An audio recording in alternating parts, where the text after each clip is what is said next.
and gentlemen, welcome on into another fantastic episode of Bar Talk. Good morning, good evening, good afternoon, good night, happy Thursday, happy Friday, happy Saturday, Sunday, Monday, Tuesday, Wednesday. Whenever it is that you are listening to this, I hope you are having the best day ever. And guys, if today is not going the way that you had hoped, that you had intended, pause, stop, turn it around, and make this day the most extraordinary day ever. You have the power to do that. You have the power to decide if it's going to be a good day or a bad day. So ask yourself, what kind of day do you want it to be today?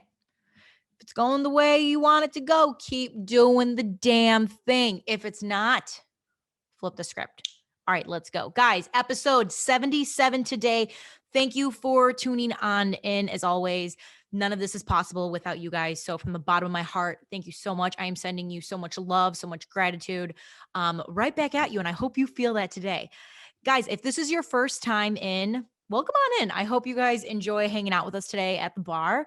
I hope you're either having a drink or having a good day. And I, as always, hope you come on back. If you are a returning regular of mine, thank you for coming on in, either every 77th time or from time and time again. Again, thank you. So for my new people here, I guess I should give you an analogy for what you can expect or what bar talk is all about. And this is kind of the best breakdown I can give you. I want you to imagine an unfiltered Oprah show meets a bar therapy session. That's bar talk. Okay. So guys, thank you again for coming in today. And let me go ahead and tell you a little bit about today's guest. Today we're having on Danielle Hare. Danielle is the host and creator of the Red Flag Collectors. I had the honor and privilege of going on her show. God, I think it might have been a year ago now. It's been a long time. But Danielle is all about giving you the warning signs for dating red flags, the signs to look out for in someone you're talking to, maybe someone you might be talking to. And although we do talk about red flags today, we are talking about the biggest red flag of all within ourselves. It's burnout. So Danielle and I had a conversation before this, and I kind of just wanted to see what was going on with her. I always do this when I talk to my guest. I always like to have a little pre-chat with them just to kind of see what's going on. And one of the things Danielle had talked about was how burnt out she was and how challenging it can be, honestly, in any area of life, just to keep going when you feel like your tank is on E. So I said to Danielle, I think this is what we need to talk about. I think we need to kind of dive in a little bit deeper on what are the red flags of burnout. So we are going to talk about the warning signs, meaning what you can be on the lookout for. We also break down the 3 R's for them. You're going to have to stay tuned to the episode to listen to that, as well as the difference between stress and burnout. Now, I know a lot of times people can think they're just really stressed out, but they've maybe have never experienced stress, or they feel they're burnt out when maybe they're not burnt out, maybe they're stressed out. Again, there are warning signs between the two that can help you differentiate maybe what category you fall under. I also share my experience of burnout, and I burnt myself out a lot in college. And if there's one thing that I learned during that time, and again, I'll go into much greater detail in our conversation a little bit later on. But the one thing that I learned is burnout for me meant I was avoiding something within myself. Maybe that's you. Maybe it's not you. It's totally fine either way. But again, for myself, I learned I would burn myself out when I was avoiding a bigger problem at hand. Okay. Guys, I encourage all of you to follow Danielle along. Her podcast is called At the Red Flag Collectors. And then her personal page is at Danielle Hare. I love this conversation. I'm so excited to dive on into it. I know it left me feeling really inspired. And honestly, I think it left me looking a little bit within. I love going within. I know some that could be like a scary thing for some people sometimes, but I find that that's where all of the answers lie that I'm looking for in life is when I go within. Okay, so let's go ahead and get right on into that conversation. Before we do that, I have 3 things for you, okay? Number 1, stay until after the end of the conversation to hear this week's Here's a Tip for You. I know it will help you very much. Number 2, guys, follow us along, okay? We are growing here, and I want as many people to come to the bar as possible. It is at Bar Talk with Jenna across all social media platforms. We are on Instagram, Facebook, YouTube, and TikTok. My personal page is at Jenna C. Duddleston. I know that's a mouthful. That was the name I was bestowed with. But guys, I would love it if you would leave a review. Reviews help way more than you know. Subscribe to whatever streaming service that you listen to, whether it's Apple Podcasts, Google Play, Amazon Music, Alexa, iHeartRadio. I'm sure I'm missing something. YouTube. We do have a website coming. I did tell you guys that. Again, it's taking some time. It's just me, myself, and I doing all of this stuff right now. So be patient with me. It's coming, I promise you.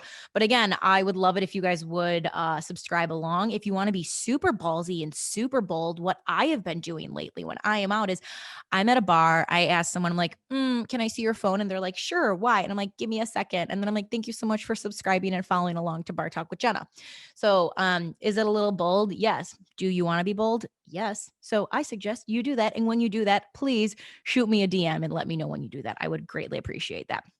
Okay. And number 3, guys, it's the most wonderful time of the year. And one of the things I always have in my house, as you guys know, is a candle. Okay. And the only candle I trust to have burning in my house is by LYW Candles. It is more than a candle. It's a reminder that you light the path that you are on in life. Okay. I'm going to go ahead and, oh God, I just love, if I could put a scent through like a headphone, I would want you guys to smell this candle right now. I am obsessed with the Orchard Bright Apples Orange Peeled Mulled Wine. A little wink, wink for you about a wink, wink drink coming at you. If you don't get that, I can't help you. Okay, I'm gonna light this baby up. Beautiful. Oh God, love it. Okay, hold on. There we go. Okay, so guys, it is that time of year where maybe you have a party you have to go to. Maybe you need to get someone a little stocking stuffer as a gift, okay? Maybe you want to get your boss a gift to get on their good graces. Maybe you want to get your doorman a gift, your mailman, whatever person. It doesn't matter, but I'm telling you, there's something so beautiful and so special about giving a candle as a gift because every time they light that candle, they are going to think of you.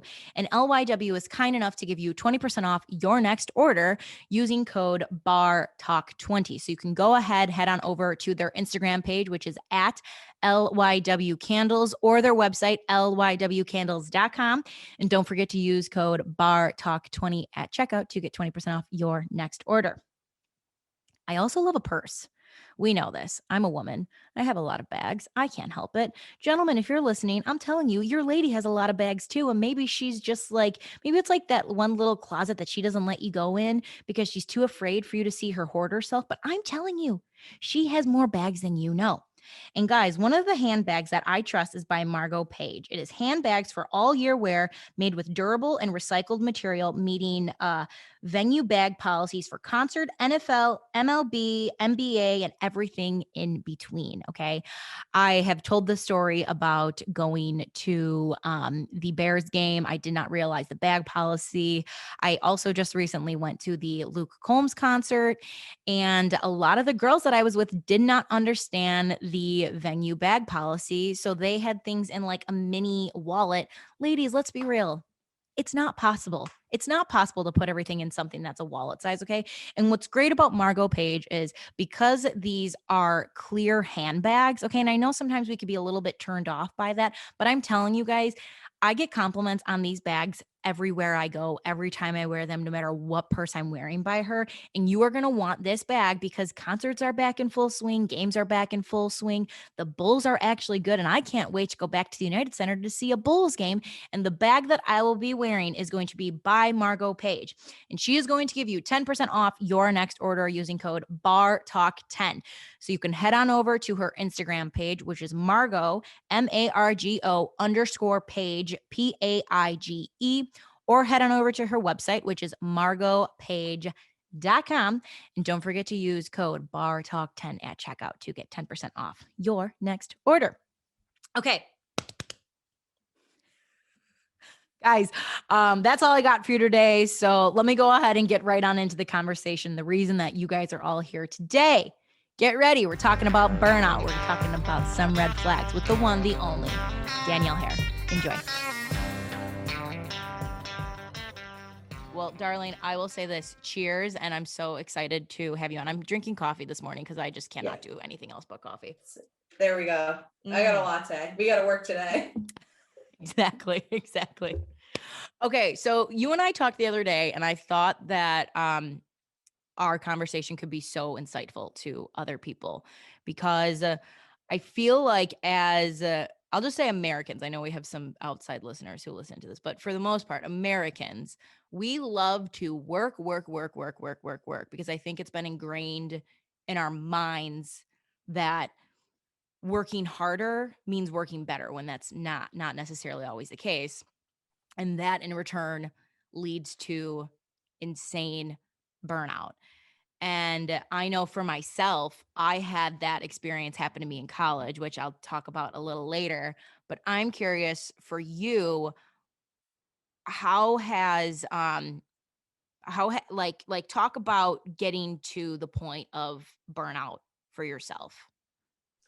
Yeah, so that's a very good question. I am like the queen of letting myself get burnt out. Like I have always just been doing a million different things. And I actually said this to my dad the other day, because like he is always like, you should be working, you should be working, you should be working. And then like I'm doing so much, and he was like, you're working too much. And I'm like, you like ingrained this in me that like I need to like be working a ton. And sometimes I just like don't necessarily like feel it building up until like it's too late. So to give like a little background on probably like my most, I'm not gonna say the burnout that like just happened, because like I had a bigger one in September. I obviously all the concerts, festivals, everything coming back.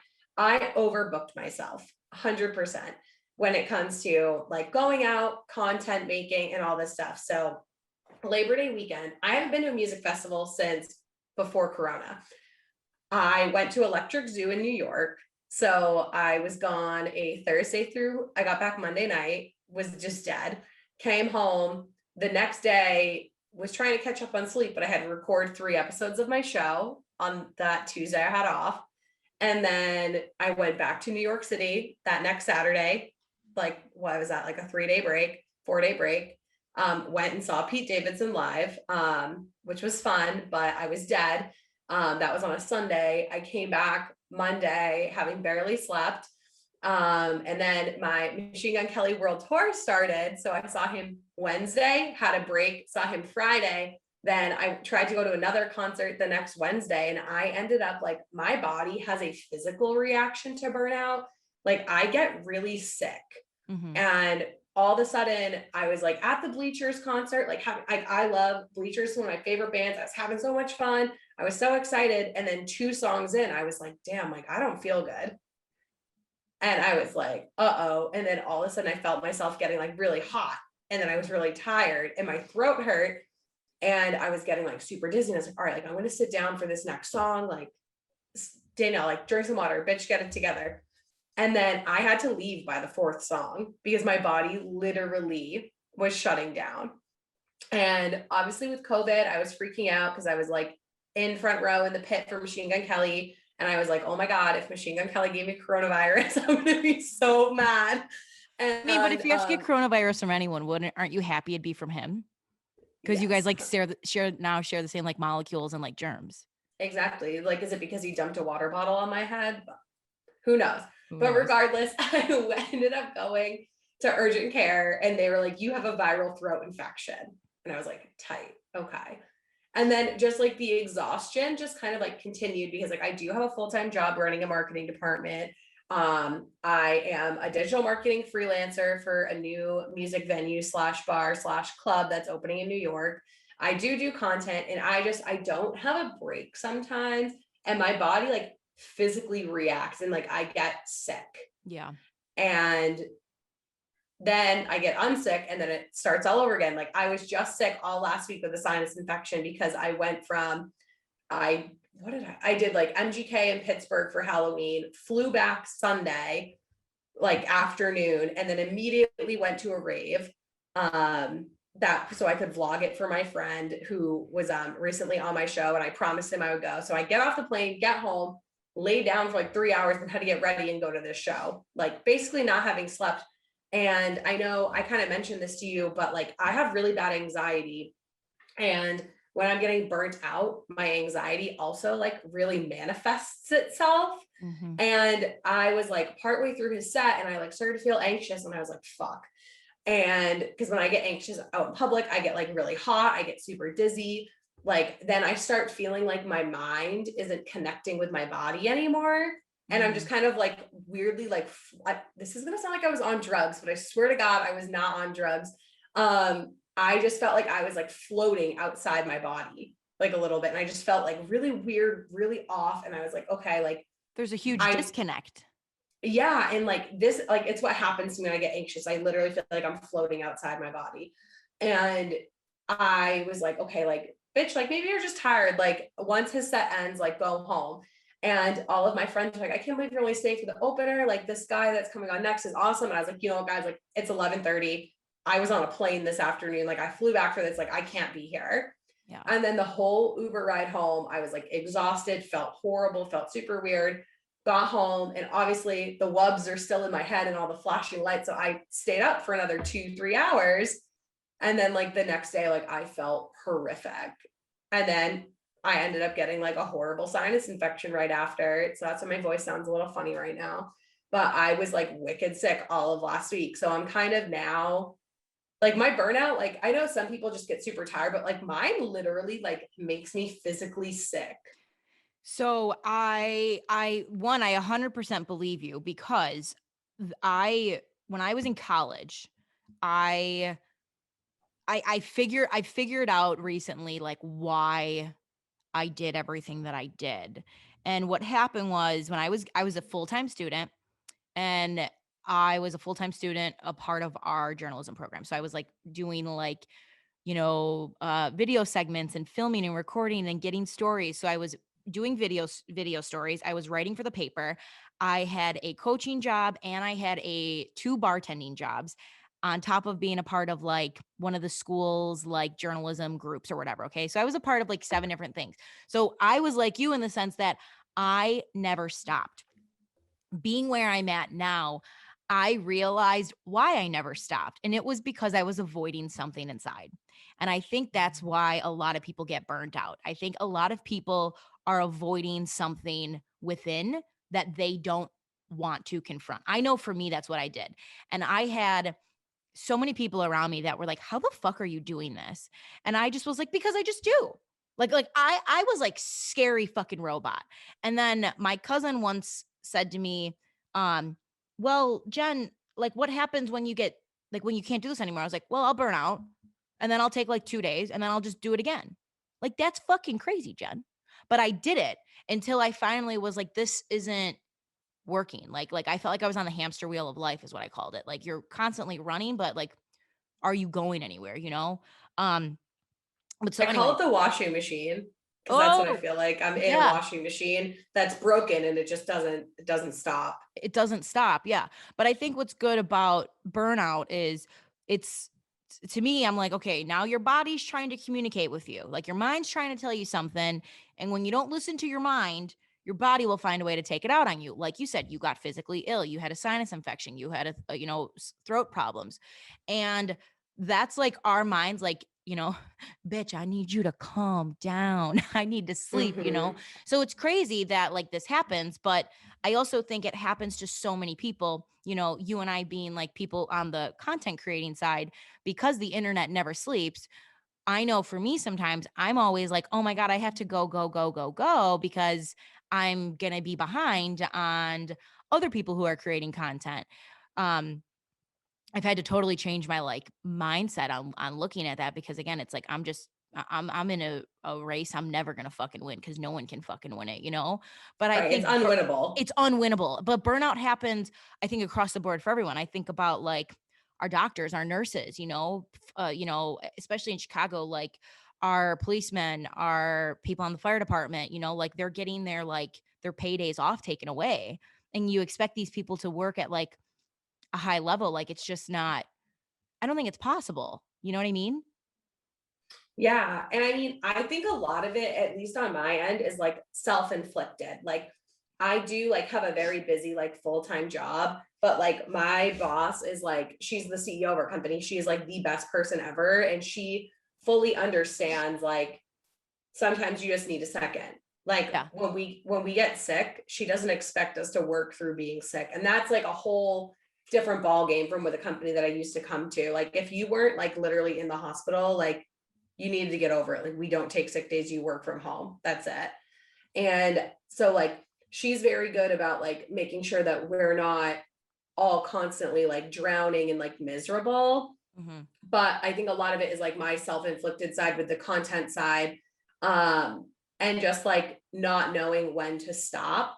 And I was actually in New York this weekend and I was talking to one of my friends who was photographing the bar that I'm freelancing for. And I like told her, I was like, I think I'm going to take a break. And she literally looked at me and said, your show is too good to quit. She was like, so if you want to take a break if you need to. She's like, but don't quit. Yeah. She was like, don't do it.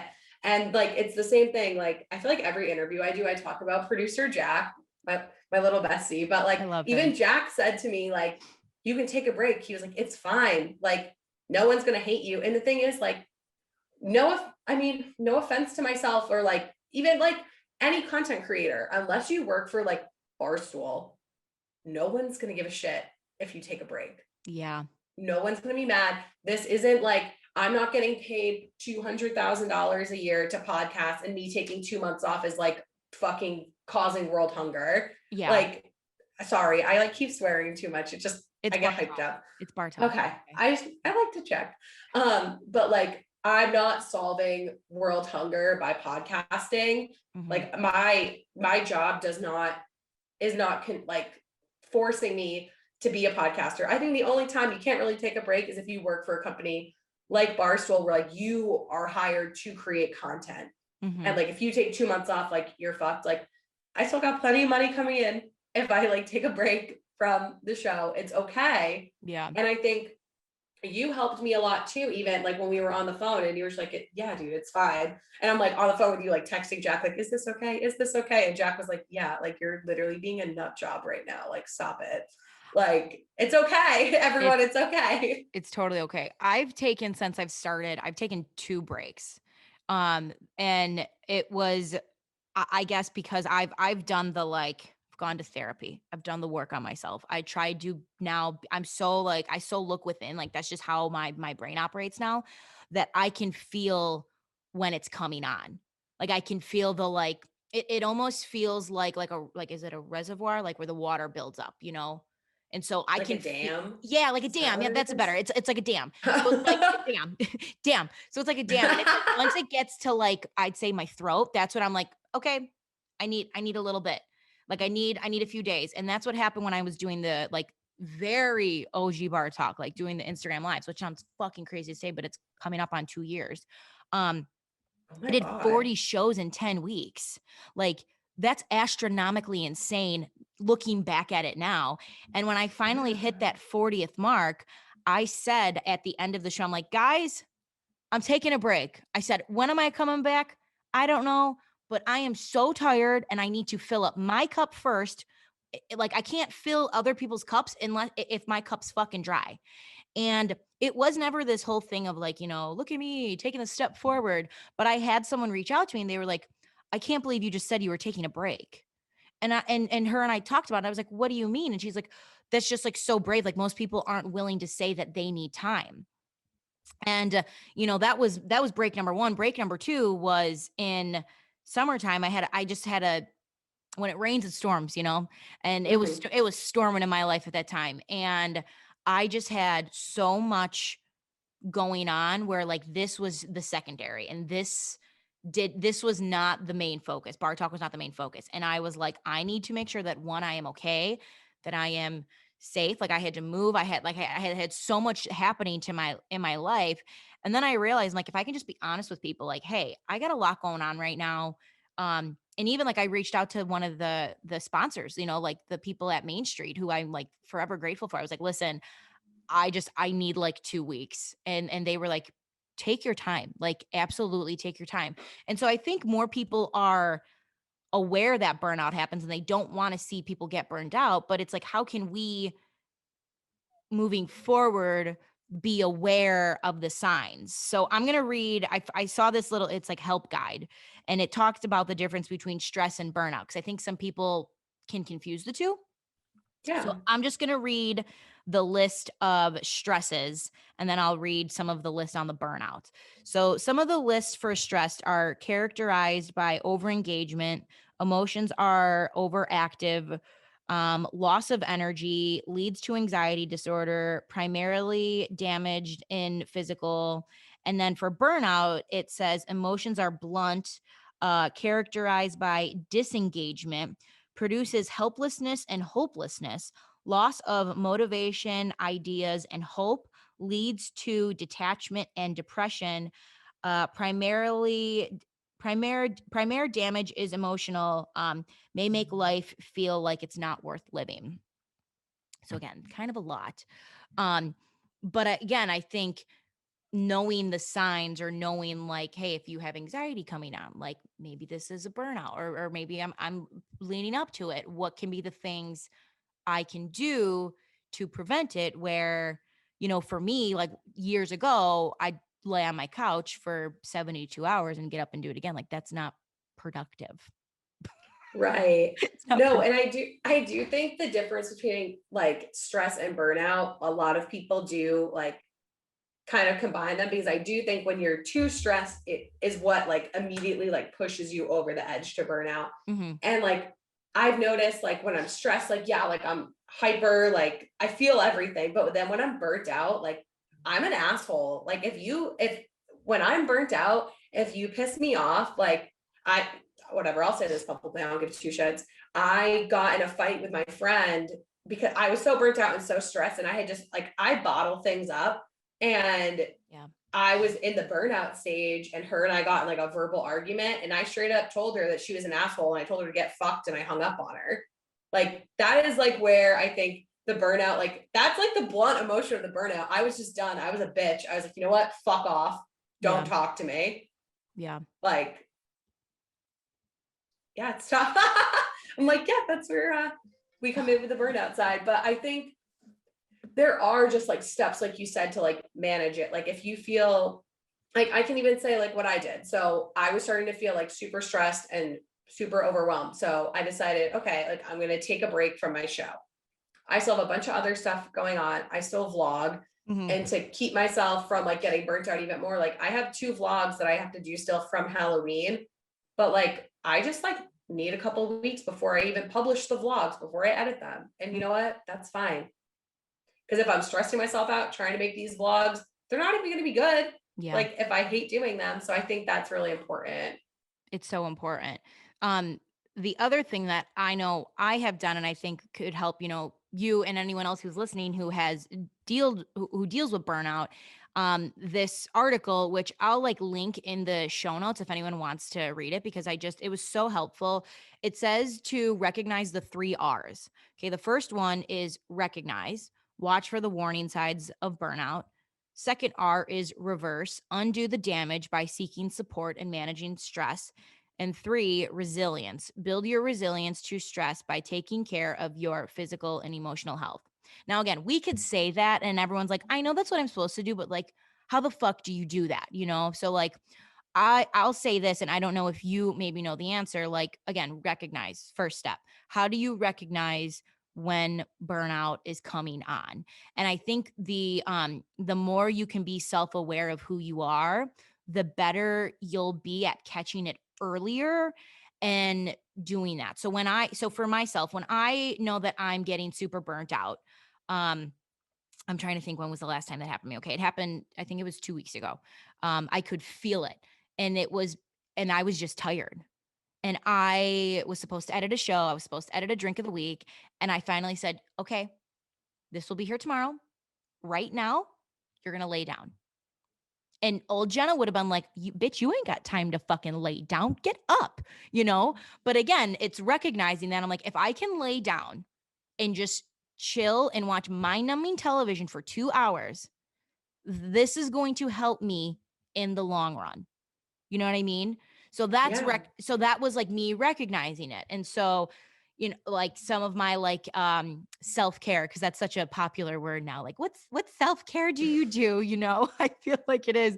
But you have to learn what you love or what you like. So a few for me that I enjoy. I love taking a good fucking tub. Oh my God. Oh yeah. Girl, give me all the Epsom Bath salt. bombs. Bath bombs. Give me the Epsom salt. Give me Frank Sinatra in the background. Give me a glass of wine and no phone. No Leave phone. me alone. No phone. And I think for me, if I have the time to like really indulge in a self-care like night, that motherfucker is top on the list. Okay. Oh, dude, that's the number one. I literally was so anxious and stressed yesterday. I took 2 baths. Okay, but it was weird, but I did it. I took one, watched some Real Housewives of New Jersey, was like, still kind of feel weird. I watched The Dirt, and then I was like, fuck this, I'm taking another one. I live by myself, so it doesn't matter. Like, I like that The Dirt was your form of self-care. I absolutely fucking love it. I love it. I was like having like a meltdown yesterday, and like Forrest Gump is usually like my comfort movie. And I was texting my friend Matt, and he was like, Danielle, don't forget, like, you need to turn it off before the end because you will have a more severe mental breakdown if you watch Jenny die. And I was like, you're right. I was like, I'm going to watch The Dirt. And he was like, yeah, you need some Machine Gun Kelly in your day. That reminds me of are you a Friends fan? Kind of. Okay. I might remember. There's an episode where they're watching Old Yeller and Phoebe is like, oh, he lives in there. And they're like, she's like, why are you crying? And she's like, well, this is when my mom turned off. She's like, oh my God, the end. Because she didn't want to be sad. That's what that reminds me of. You're like, literally. The end. The thing is too, like, I was saying this to a guy, like, the older I get, like, Forrest Gump is literally my family's favorite movie. A different part every time will make me cry. Oh like God. The most random parts will make me cry. Like when Forrest meets his son, cry. When he asks if his son is also like delayed, cry. Like that's all within the same 2 minutes. Like, oh my God, just crying. Crying. So yeah, The Dirt was the move. And I fell asleep before Vince Neil's daughter died. So there you go. So you know. Have to cry. One of the other things I find, and it's funny because I've become so open with my family about like getting burned out and that they'll sometimes recognize the signs in me and they're like, I think you should go do this because they know it helps me. And so I feel like it actually like irks me because I used to make fun of these people. But one of the things that really helps me is working out. I used to make fun of people where they were like, endorphins make you happy. Happy people just don't shoot their husbands. They just don't. I was gonna say, okay, all ones, whatever you say. I know, but again, like when I'm like, and if I haven't worked out in like, no joke, like 3 or 4 days, I'm like, oh my God, I work out and afterwards I'm like, okay, I needed that. Like I needed to just work out, and instantly the stress levels that I have go down like 7 notches. Right. Well, and that's like one of the like recognizing burnout. Like I had to take a break from Orange Theory because I had to get like cortisone shots in my hands. But I noticed when I was starting to get burnt out, that's like I loved Orange Theory. Mm-hmm. And like I'm gonna start going back because my hand's better next month. But like I could tell I was getting burnt out when I didn't even want to go. Like when I couldn't bring myself to even go to my class. Because it helped you so much. No. Like that's how I knew I was burnt out, is because I couldn't even muster up the energy to go, even though like I loved it. Yeah. But then I'd come back and I would be like, all right, word, that worked. But like once I start getting like so tired to the point where I don't even want to go to the gym, like that's when I know, cue the TikTok "Oh No" song. Like that's when it gets bad. Literally. Right? Oh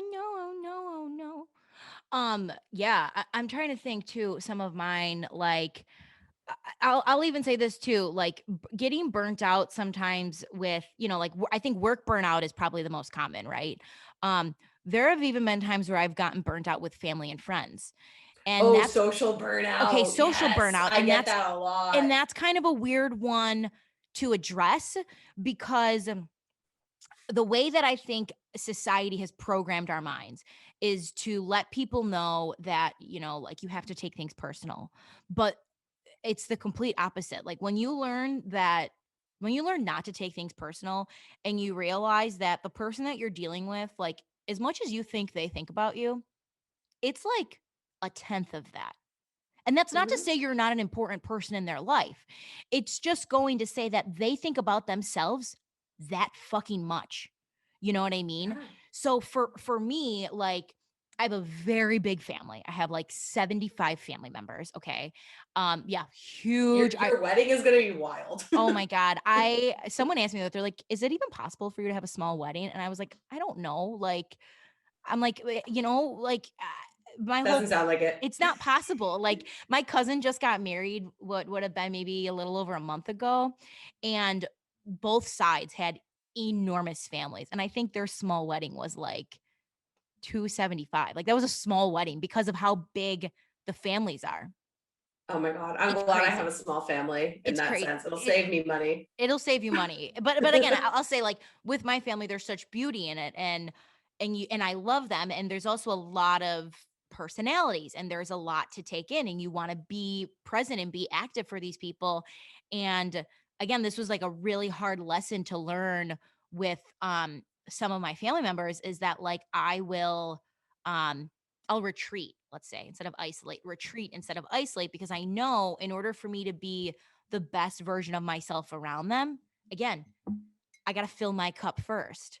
And I can't help them if I'm not helping myself. So again, the recognizing stage is like if we have too many family events back to back to back to back to back to back to back, I'm like, "Oh my god, like I love you guys, but like I need like a day to just like veg out, you know?" You just do. You literally sound like me because I have so many events with so many different groups of friends. Like even like basically I would say from like May until literally the other weekend. And I said it when I interviewed my friend AG, and him and I were very much on the same page. Like our social batteries get to empty, and then we need to sit by ourselves and literally not talk to anyone Mhm. for like a day. Yeah. That's why I'm glad I live by myself now. So I can just lay on my couch and watch TikToks for 3 hours. Yeah. Like that's what like sometimes I really do. And like I love my friends, it's nothing against them. But I think sometimes people don't understand because I have multiple groups of friends. So like if I'm not doing something with group A, I'm doing something with group B. If I'm not with group B, like I'm with group orange. I'm just doing so much stuff. And like I think it's like getting to the point, I don't know how to fix this, but it's like getting to the point where like I'm starting to like offend people because they'll invite me to things and I'm like, hey, like I really just need like some time by myself. And like, oh, well, I haven't seen you in like a month. And I'm like, right, I get that. But like I cannot do this right now. We as a society need to embrace that if we love our friends, them saying no to us is them saying yes to themselves. That's what Right. that's what that means, because again, like you said, you haven't had a day to yourself in X amount of time. So and again, it's like you love your friends and you of course you want to be with them and of course you want to hang out with them, but like your tank is really fucking low. Right. And the thing is too, like it's not even like I don't want to hang out with them, but I know if I hang out with them, I'm just gonna be like grumpy and irritated. I'm not in the mood to stay out till 2 o'clock in the morning and Yeah. then be like all fucked up the whole next day. Like I'm just not in the mood. And like I don't even drink that much, but like my exhaustion levels hit a point where like it's worse than any hangover. Yeah. And I think it sounds like what you're saying too is like oh, I just had it and it went away. But like you I don't even know what I'm trying to say, but it's like we just need to be okay with our friends putting themselves first, and we need to be okay with the boundaries that they are setting. Right. And in my opinion, like, it's not that big of a deal. If someone literally texted me and was like, hey, like, I'm honestly just like wiped, like, I need some time, I'd be like, all right, well, that stinks. I want to hang out, but like, whatever, like, no big deal. Like, I just think it's certain people feel certain ways Yeah. about it. And like, I never want to like offend my friends, but like, genuine, like, I'm not saying this to like hype myself up, but like, I'm the busiest person I know, like Mm-hmm. one of the busiest people I know. So like when I need a break, like I need a break. Like I got in a fight with my mom about this recently because I was working like 6 days a week and my aunt was visiting from Kentucky. And my mom was like, you really like need to come for dinner. And my mom lives an hour away. And she's like, you need to come for dinner on Saturday. And I was like, well, like I have to work like 10:30 to 4:30, and then like it's gonna take me an hour to get there. And like, you know, from working in the restaurant industry, like when you get home, you want to die. Everyone's been a jerk all day. You've been standing all day and you're exhausted. And you want to be left alone. And like I got in trouble with my mom over that. Like, but you know what? Like, I'm sorry, mom. Like I couldn't do it. Like I couldn't do it. Yeah. So the next phase is to reverse. Okay. So we're recognizing, which is good. And I think we're all, seeing the signs, and maybe for the people listening, you're, asking yourselves or trying to recognize what it is in yourself that causes that burnout to come on. So now it's like, how do we reverse that? And again, I think it's what we're saying, and it's so nerve wracking though. And that's the thing that sucks, is like, we're standing up for ourselves. We're choosing ourselves. And that sometimes means you're gonna hurt some people along the way. But I always say, like, actually, it's not even me. Have you ever read the book Untamed by Glennon Doyle? I have had it half finished on my nightstand. I thought it was behind me on my Okay. record player thing. So, Half finished for okay. a So long time. she says, she had this beautiful conversation with her daughter. And it talked about, she said something to her daughter like, don't ever abandon yourself. And the little girl said to her, even if that means I upset you, she said, even if that means you upset me, don't ever abandon you. And I just, and so that line has stuck with me for so long, of like choosing yourself. And to me, that's the step in like doing the reverse. Is for the longest time, we're always, and I can't speak for everyone. I can speak for myself, but for the longest time, I was programmed to like help others and do this. And I still want to do that. And before I can do that, I have to choose me. I have to pick me. I have to take care of me. So again, now we're recognizing the burnout signs. We're undoing the damage. And that means, unfortunately, mom, I'm sorry, I can't come to dinner. That means you're sitting at home taking that double bath night. you know, I know. it's I like, can't believe I admitted to doing that yesterday because I was so stressed. But no, and that's the thing too. And like you can take things off your plate because like at the end of the day, the way I see it, like I love my friends. They would do anything for me. I would do anything for them. But if I am just like willing to like sacrifice like my 2 days of like my like mental health and sanity to like go and do like one thing, like who's the one that has to deal with that after the fact? It's me. it's Like you. I'm the one that has to deal with that. Like, It's so crazy. I think you can pull whatever you want off your plate. And I'm at the point too, I think in the past year, and like I said this to Jack, like the show has like helped me like grow up to the point where like I don't give a shit. Like if you're gonna get mad at me for doing what I want to do for me, like get fucked, in the words of myself.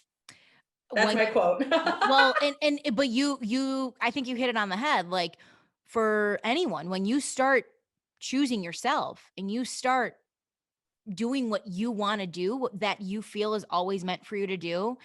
um God, I had this conversation with my mom yesterday. Like, growing up's tough. No one tells you how fucking hard growing up is. Like, you hear Mhm. it, but you don't ever really understand it. And you don't understand that your friendships change, and that there's no warning sign. Like there's really not. And you're, when you start doing what's best for you, and when you start choosing yourself, you learn who actually cares. Mhm. And I'll tell you this, when someone shows you who they are, fucking believe it, man. Yeah. Oh my God. Hitting the nail on the head. Literally. And the thing is too, I've said this before. like, I'll change my quote a little bit, but if someone tells you something once, don't let them tell you it again. Do not let them tell you that again. You know how many friendships I've like, even in the past year, like COVID, this is going to sound like a broken record, but COVID really has helped me grow to the point where I've outgrown a lot of my college friends because I realized, like, you know what? All we do is like sit and talk shit, or you're mean to me and I let it happen and you're not nice to me. You don't want me to grow as a person. So you know what? You're not going to fucking tell me that ever again. You've been telling me it for 10 years. Well, bye. Here's the scissors, like cutting you out. Yeah. And it's that's tough, but again, you're choosing yourself. and that's like, I don't want, like, the way I think about it too is like, I don't have a boyfriend right now. So if I'm going to get married in say 5 to 7 years, Yeah. do I really want to be like pulling a man into like all this drama with my friends? Do I want all these people at my wedding who I know behind my back are just like making fun of me or going to make like snarky comments or like do something that's like not nice? Like, are those the type of people like you want around? Like by the time like you're getting married, having kids, like I would never, the person I was when I was friends with some of these people that weren't nice to me, I would not, like, whatever man wanted to date me at that point in time, like I wouldn't want to date him like now because I'm not that type of person. I don't put up with that. Yeah.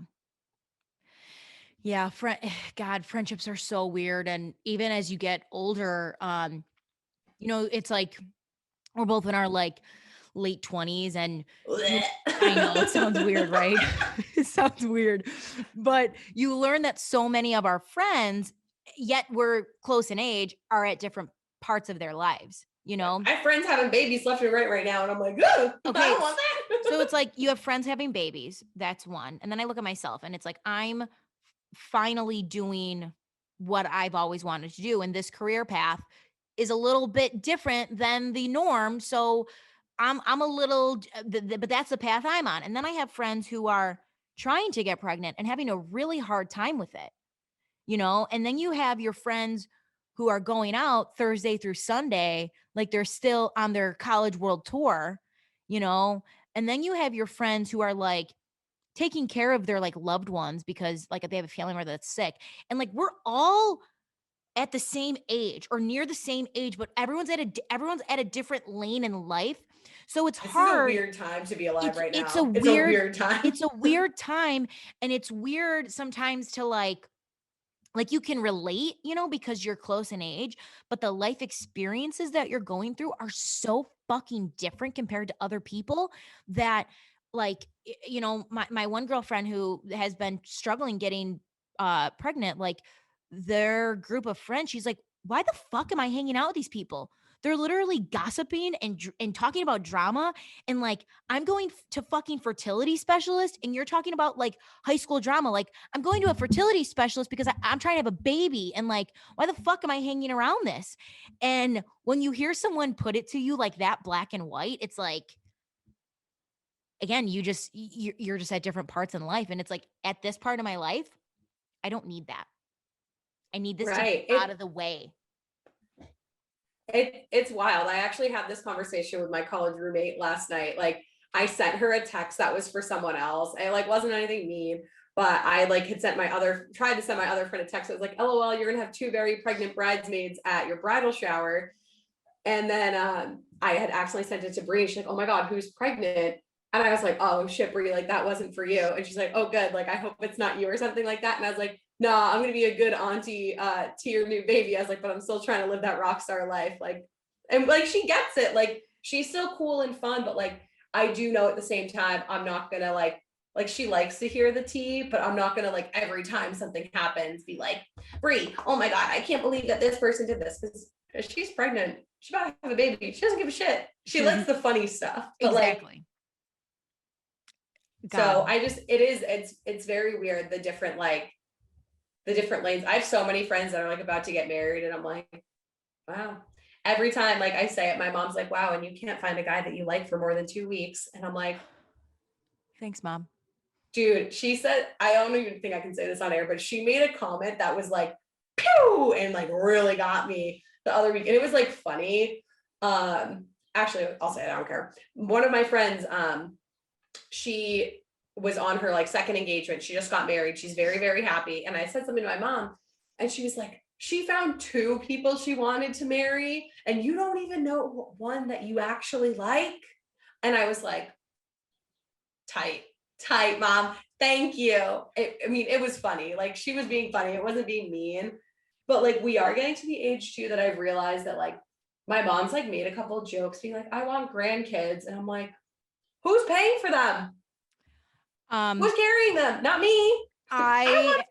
I'm very lucky that I have a big family because I had my dad say it to me once, like a few years back. He was like, I think I'm ready to be a grandpa. And there were, Like, and I'm again, 25. well, so like I hadn't even started doing this yet, and they knew that this was what I wanted to do. I said, hey, Dad, see all your nieces and nephews? Yeah, go pick one of their kids because none's coming out of here soon. Okay. No. Not happening, Dad. I love you. And yeah, and I was like, Dad, you'll be the best grandpa of all time. But it is not happening now. So either go look at one of your other 3 children or go pick one of your nieces and nephews' kids. I said it like my brother's 24 and my grandma said something as a joke. And I was like, why don't you go ask Nick? Go see when Nick's going to have a kid. Ask him. And she's like, oh, well, he's 24. And I'm like, yeah. And I'm still like, I'm living in the city, traveling a ton, doing a ton of stuff. When do I have time for a baby? Like, let me know. Yeah. Oh, who's going to watch it? Not me. I don't want it. At this point too, like, I'm totally cool with like not having kids. Like, I talked to Cam about this, like off like camera, but like both of us are content being like the cool people, like with the lake house and the boat, and everyone comes over to your house like with their kids for the parties. But then at the end of the day, you can do whatever you want after that. Yeah. You don't have to like take care of kids. And like, I'm honestly like, when him and I talked about it, I was kind of like, you know what? Like, this makes sense. Mm-hmm. Like, this doesn't like, not having a kid doesn't bother me. Like, I'm cool to get married and just like hang out at my lake house on my boat forever. Like, I don't care. Hang out on the boathouse forever. Okay. The last R of our 3 R's is resilience. We are literally ramblers. We're so ramblers. It's okay. So resilience, it says build your resilience to stress by taking care of your physical and emotional health. And I think we've already started to talk about some of those things that we do. I'll say one of the other things that I do, and I've done this since I was a little kid, and then I kind of stopped doing it, but picked it up again, I'd say within the last like 3 years. Journaling has helped me so much. And, you know, I always feel like I would get made fun of as a kid because it's like that, like total corny cliche movie of like, Dear Diary, you know, it's like Jenna. today. But it's not that. Like, it's really not. It's more of like, and I have them like they're sitting right there. Like, those are like 3 of my journals. The one that I'm currently working on is over there. But it's a nice like daily check-in for me to hear what I need to tell myself. Because again, like you said, sometimes when things get caught in our brain, it can feel so overwhelming. But I'm a big believer in like the power of pen to paper. And when you put it down, it's gone. Or you can figure out how to deal with it. And so for me, that's been like building up my resilience is like, you know, I journal either it's like every morning or whenever I feel like something comes to me that I need to get down on paper.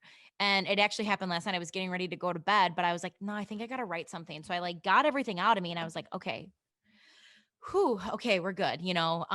And the other thing that I'll say too that, and I've talked about this, gratitude has been my secret sauce to, I think, burnout is writing down my gratitude.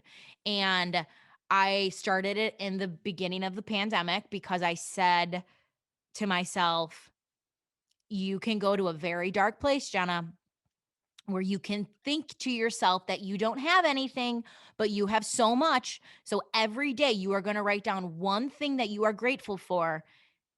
And it has to be new. It has to be something different every fucking day. So there were days that it was a cup of coffee. There were days that it was my bed. There were days that it was my family, the ability to have a Zoom call with people when we were stuck in our house, you know? And that has helped me immensely because when you realize what you have, more comes to you. Yeah, I mean, I think that makes sense. Like, just because then you can look back on it too. If you're like having a horrible day and be like, oh, well, everything sucks. And then you go through and you might have 4 or 5 pages of just these things filled up. Yeah. And it's like you can get a little sappy about it. You can but it's a great thing because then because again, it's so easy to get lost in the comparison game in this world that we live in, and that could be a whole nother show on Oh itself. God, don't even get me started on We that won't one. fall down that. But again, I think when you finally put the phone down and you look around at what you have in your life, there's so much to be grateful for. Like I always said in the pandemic, like I had no money because I had lost my job. But there were 3 things I had that made me win in life. I said I have a roof over my head, I have food in my belly, and I have a bed to lay down in at night. Most people don't have those 3 things, like they really It's don't. true. And so I was like, I'm fucking winning, man. I'm fucking winning. I'm like cruising in life right now, Um, but yeah, gratitude helps a lot. And I think that could be a part of the resilience to watching your burnout. Because again, that burnout phase of like you feel hopeless, you feel like there's no like you lose your purpose. If you can have that gratitude build up inside of you, you know, that's gonna help with your emotional health so much. And it's just gonna help you, I think, down the line. Yeah, I agree. Maybe I'll start doing that. Honestly, I've been trying to get so many people to journal. I'm like, let's all journal together. Just write down your feelings, Yeah, guys. let's do it. I love getting attuned to my feelings. Okay, so I think what's interesting about what we've talked about so far and what you also said to me is you're a yes person. And I think at one point in all of our lives, we might have all been a yes person, you know? Um, Recognizing it, I think, is a huge step. Most people don't even realize that they do it. So I'd love to commend you for recognizing that you are a yes person. What are you doing now to, I don't want to say be a no person, but we'll say, what are you doing to stand up for yourself now? Yeah, so I think in the workplace, just like one thing is I'm usually like, yeah, sure, no problem, get that to you right now. Yeah, sure, no problem.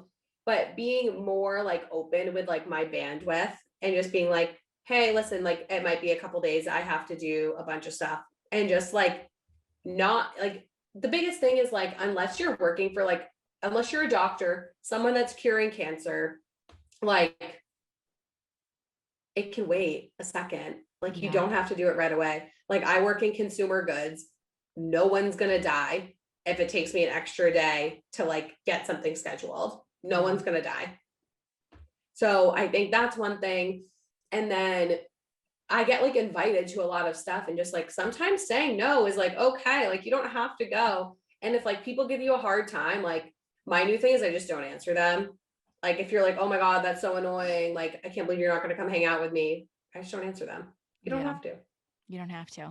That's it. I just don't answer you. If like there's one thing being like, oh, okay. But like if you're gonna like harass me into wanting to like do it, like it's not gonna work. No, So I just don't answer anymore. I like That's that. why I have like 112 unread text messages. There's nothing wrong with that. There's Yeah. absolutely nothing wrong with that. What would you say to people if they know that they are a yes person and they're trying not to be? What would you say is the first step in standing up for yourself? Get a Google Calendar. That that literally, I Google Calendar even my social events. And don't feel like you need the thing is too, like if someone invites you to something, don't feel like you need to like RSVP right away. Like Mhm. don't. You can like take some time. Like I think too, on like a social standpoint is where like I tend to focus more because my work life is very like balanced and like I have it figured out. But like you don't have to answer anyone right away. Like you don't, this comes to any type of text. You don't owe anyone anything. You're not required to answer them from the jump. Like, so that's my biggest thing. Like you can take a pause. You can take a pause and it's totally fine. And if people start being assholes, like then just don't hang out with them. Like you know what I mean? Like you're not required to hang out with anyone at any point. If people are being assholes to you putting up boundaries, they're people that you don't need in your life. Exactly. You so fucking don't. Um, okay, so I love that we're going to take a little break. And I think it is a good thing because especially from a creative side. Breaks are great because they give you the ability to focus on yourself, and they give you the break to come back with fresh eyes. So I'm really excited to see the red flag collectors come 2022, because the truth is, what you don't know, what I don't know, what none of us know is it could be a completely different show come the beginning of the year because of this well needed rest. Yeah. And you know what? I told Jack, I was like, we're coming into 2022 exploding. So I don't know if he's ready, but there's going to be a lot coming. And it just like, truthfully, especially when it comes to content, I've said it to you, I've said it to Jack, I've said to literally anyone who listens to me. You'd never want to get to the point where you hate what you're doing when it's your passion project. Don't ever let it get to the point where you hate it. Cause that's what happened to me. I didn't give a fuck anymore. Like whether the show lived or died. And like, I was being a little bit manic when I said that, but like, I do care. But like when I was telling everyone, like, I don't give two shits about this. Like I do. I needed a moment. So I'm thankful that you told me like, bitch, take a minute. It's okay. Because now I'm like, this is going to rock when it comes back in January. Yeah. And think about it now, like, you burnt out, your emotions were blunt. That's burnout. It's saying things that you almost don't necessarily mean, but because you're so overwhelmed, you know, you're like, I don't even care. You do, Right. I was like, I don't have time to deal with this. I don't have time to deal with but you. again, it's like that fuse. There's like this much left. So again, I'm so excited for you to just recharge your battery and to rest. And I hope for anyone who's listening to realize that, like, again, I recommend everyone to read this article, and I'll send it to you, Danielle, too. But like, Yeah. recognizing the difference between stress and burnout is so crucial, and learning more about yourself of, hey, when is this coming on, and taking that pause of going for a walk, going for a drive, because driving and listening to the music makes you feel nice, cooking, Oh my pouring God. a glass of I wine. love a good carpool karaoke scream session. Yeah, so it's I like that love it. that self-care. Like, everyone's version of self-care looks different to them. And I think as long as you can figure out, because it's not a one size fits all. By no means is it. Like, what my version of self-care is and yours is two vastly different things, Minus the tub. We should Yours is, share yeah, love the tub, it. love the tub. Love a good journal. That's going to be the episode title. Just love the tub. Love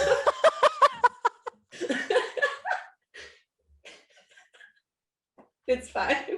I can't with you.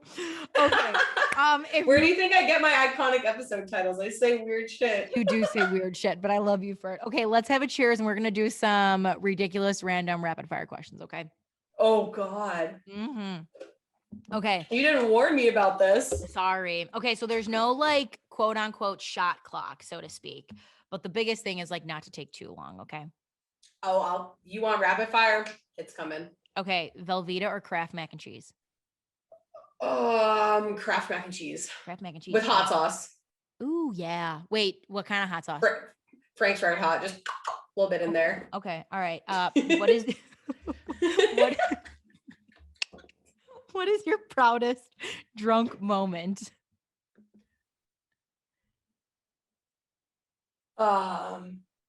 Oh, okay. Shout out to Brie O'Rourke, my college roommate. We used to hookah in our house all the time, and we ran out of hookah coals one night when we were blackout drunk, and Brie and I didn't know what to do. So we ran to the grill area of our college, stole a bag of the big grill coals, and we were trying to light the hookah with them. And her now husband came down the stairs when me and Brie were trying to cut charcoal with scissors to light the hookah. I thought it was innovative. Did not work, but that was my proudest moment. I can't. I fucking can't. Okay. What is your drink of choice? Blueberry acai truly. Okay. What is very specific? You are the queen of red flags. What is the biggest red flag that everyone should be on the lookout for? And a man or a woman? If they only message you on Snapchat. Oh yeah, that's a weird. Yep, yep. Get rid of them. Fucking get rid of them. Okay, what is the kindest thing a stranger has done for you? Oh, one time I had air leaking out of my tire and I couldn't figure out how to use the air pump, and a guy that was in a gang filled up my tires for me. Wow. Yes. He was very nice, but he was in a gang. He had the tattoo on his hand and I was like, ooh, but he was very kind. Again, you can't judge a book by its cover sometimes. No, then he asked where my boyfriend was and I said, gotta go, Oh, bye. there we go. You're such a jack. Okay, first concert you ever went to? Britney Spears when I was 7 with my dad, and he hated Britney Spears, but he wanted to take me to my first concert. Oh, I love that. Yeah, it's Okay, wholesome. so you work at the famous bar Cheers in Boston. What has been the strangest thing you have witnessed there? So I actually quit. Oh, Fun you fact, I quit. did? Yeah. Okay, but I'll tell you, How long did you work there for? I worked there 1 day a week, like on and off for like 2, 3 years. Okay. So like it wasn't a lot, but I think the weirdest, so I was the front host. So I got all the weirdos. I think the weirdest thing that happened to me was actually probably like a couple months ago. Like the way our like front host stand is like right in front of like the rectangle part of the bar. And there was this guy sitting at the corner that was like old and creepy. And I could tell he was staring at my butt the whole time. And I turned around and he asked me if he could take me on a date when I left. And I said, no. And then he just kept staring at me. So I had to go and hide across the restaurant until he left. Yes. That was the weirdest thing. Oh, Or geez. the girl that tried to fight me, but I do remember you telling me that story. I won that one. Don't worry. You absolutely did. Would you rather go swimming with sharks in a tank or jump out of a plane? Jump out of a plane. Jump out of a plane. What is the best piece of advice that anyone is giving you?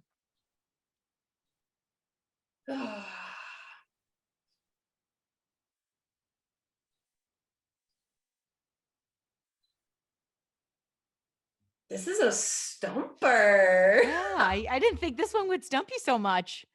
Well, I don't want to keep saying like that when people told me it's like okay to take a break. Can I give like okay, I'm gonna give you like kind of like a brief story. That's I fine. think the best thing was, so when my podcast started, it basically was like the average girl's like call her daddy, like all there for the shock value. And then basically when I hired Jack, he was the one that like had the show take the educational pivot, and he was like, you're gonna run out of content, like you're way better at this.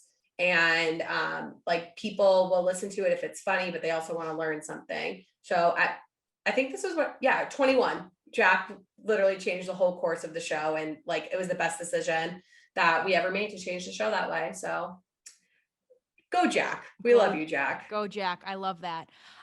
That's a vinyl player behind you, correct?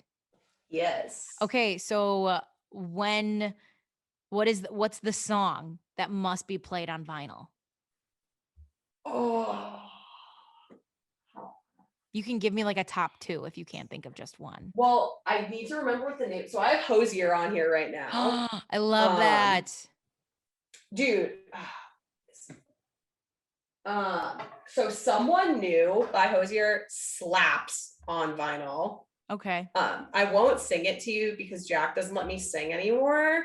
And then the other thing is, like I said, I'm like a huge mega fan of Bleachers. Like their entire Gone Now album, it rocks on vinyl. It's awesome. Oh my God. Rocks. So Love whole it. album and one song. Hell fucking yeah. Okay. Who should my next guest be? Producer Jack. I had a feeling that's what you were gonna say.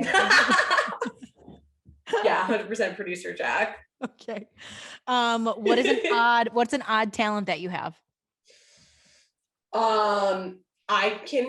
Okay, this is embarrassing, but I can literally rap almost the entire album of Hotel Diablo by Machine Gun Kelly. Wow. And yeah, and so I saw him live 3 times on this tour. And like a lot of people are like super like fangirls over him because of like his new pop punk stuff. So when it was coming to like the rap stuff, no one was like singing. And every time I went with a different friend each time, and they were like, oh my God, like you really do love this album. So yeah, El Diablo, Floor 13, those are my two jams. Those Hell, are hell yes. Oh my God. Okay.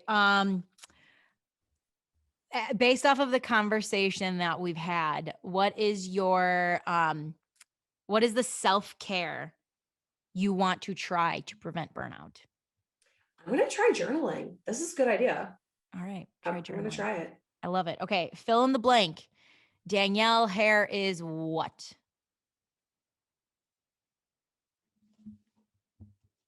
Stumped. um yeah, I don't know. Literally stumped. Literally stumped. That's it. Just stumped. Yeah. Yeah. I can't. I literally can't think of one thing to describe myself right now. Speechless.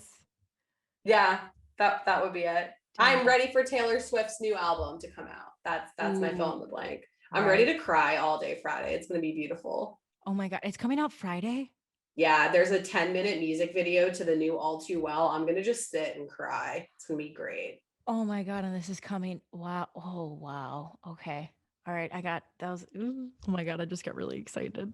I'm ready to cry. And I'm not even like a huge like you know how there's like the crazy like Swifties like in the Taylor Swift fans, like by no means would I put myself under that category, but I will say this.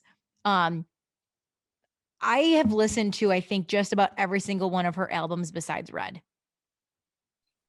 Oh, get ready to cry. Yeah, like I think I'm just like I love when her music comes out, and I had just said to my sister the other day, I'm like, you know, there's like a few people that you like really hope to see in concert one day before you die. Have you She seen her? No, but she is one of them because I feel like it's this like amazing concert, but you also feel like you're like chilling with your friends, like at home, like just drinking some wine with like a charcuterie board at the same time.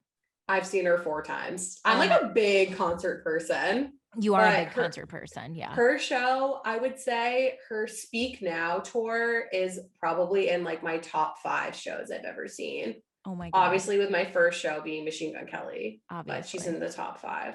Hey, once you're 6 feet away from that man, like No. that's it. You could hate him, but like my friends who didn't like him at the end of the show, they were Oh my God. like jaws on the floor. And I'm like, yeah, see, told you. I'll say this. So I'm a big country music goer. Like I just go to I love country music. It's just kind of my vibe. Um, However, that being said though, two of my favorite concerts I went to were not my choice of going. My mom gave me a really good piece of advice and she always said, don't ever turn down a free ticket to a concert. Always go. Right. Always go to the concert. So I was like, okay. And so the first one that I went to was for my girlfriend. It was like her birthday gift. She like invited me. We went and saw Drake. And I was like, That's a good friend. Those are okay, like highly coveted tickets. highly coveted tickets. And this was years ago. So I mean, he was big, but he by no means, it wasn't like where he's at now. Let's put it this Was way. this the YOLO era? Yeah, it was the YOLO era. Yeah. I think Okay. it was like a year or Good two era. after that. Good era. Good era to be in. It was hands down one of the best shows I've ever been to. And I would have never have gone. It would have never have been my choice. And number 2 was Coldplay. Interesting. Coldplay again. My cousin had an extra ticket. She's like, you're fucking coming. Come on. And I was like, fine. And you forget how many songs you know by Coldplay. It's Well, like, that's the thing too. I like know the scientists and Fix You, but like that same thing when I saw Kenny Chesney live for the first time, oh, I amazing. confused like so I've seen him a ton, but like I wasn't into country when I first started going. So I thought that every country song was sang by like Luke Bryan or Jason Aldean. So when Kenny Chesney started playing all these songs, I was like looking at my friend, I'm like, bro, I thought Jason Aldean sang this. And she was like, Kenny Chesney's the one that sings all the songs. Why do you think it's those two? Kenny sings all the songs. A Kenny concert is like, Wild. oh my God, it's wild. It's so much fun. It was the first time I ever smelled weed. And what was really funny about like, this is a really funny story. So what was really funny about that concert was I was with my sister Jill and we both looked at each other and we were like, oh my God, it's Uncle Ricky who's my dad's brother. That was what he smelled like growing up as a kid, and we didn't know. And then we went out, so we smelled weed, and it was like, I swear to God, I absolutely swear to God, it was the funniest, wildest shit that has like ever happened to me. Oh my God, it's Uncle Ricky.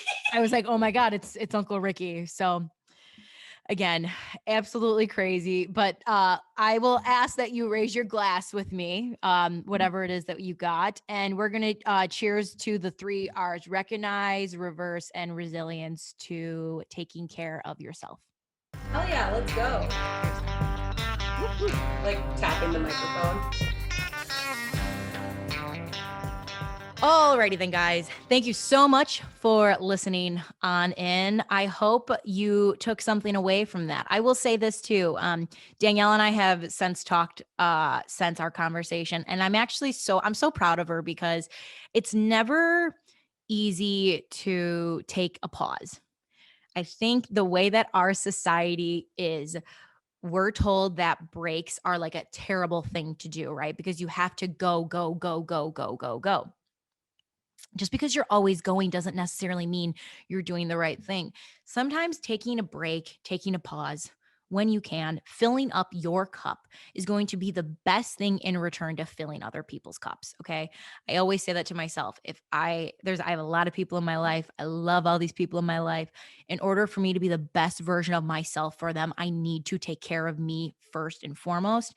And that's what Danielle is doing. Danielle is taking care of herself first and foremost by taking a pause. Taking a pause doesn't mean you stop. It doesn't mean you quit. It means you're pumping the brakes, man. You got to pump the brakes sometimes. Danielle's pumping the brakes so she can fill her cup up in return to fill other people's cups. So proud of her. Okay, I said I had a tip for you. Here's a tip for you. If you don't listen to your mind, your body will find a way to talk to you. What do I mean by that? When we have problems going on in our brains, okay, and again, it could be a slew of different things and it's different for every single person. When you don't listen to what your mind is trying to communicate to you, it does it in other ways. It does it to your body, okay? Meaning maybe you break a bone, maybe you get sick, maybe you get really bad acne. Maybe you got to go to the bathroom a lot. Okay. It'll find ways for you to slow down so you can actually listen. I'm going to share the story very soon about how my wrist broke. And the not so ironic part about my wrist breaking was it had nothing to do with my wrist. My wrist broke because I was unable to listen to my goddamn mind.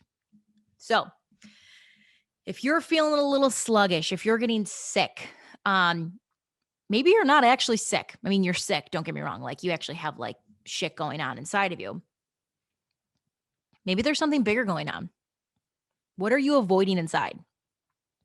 Take the time to sit down in your thoughts and ask yourself, what is it that your mind is trying to communicate with you? I am a big believer in meditating. I meditate every morning. I try to do a little meditation when I'm laying down in bed at night. And I have learned through doing this, again, by no means am I perfect. I'm always learning and growing. But what I have learned is when I don't meditate, when I don't listen to myself, my body will find a way to tell me that, hey, something's going on. Okay. So if you don't listen to your mind, your body will find a way to communicate it to you. So just do me a favor. Listen to your mind. Get still, get quiet, and listen to your mind. Okay, guys, that is all I got for you today. As always, thank you so much for coming on in, for taking this time to listen to this conversation. And as always, remember to take the time today to realize that we have way more in common with each other than we have different. I'll see you next time. Take care.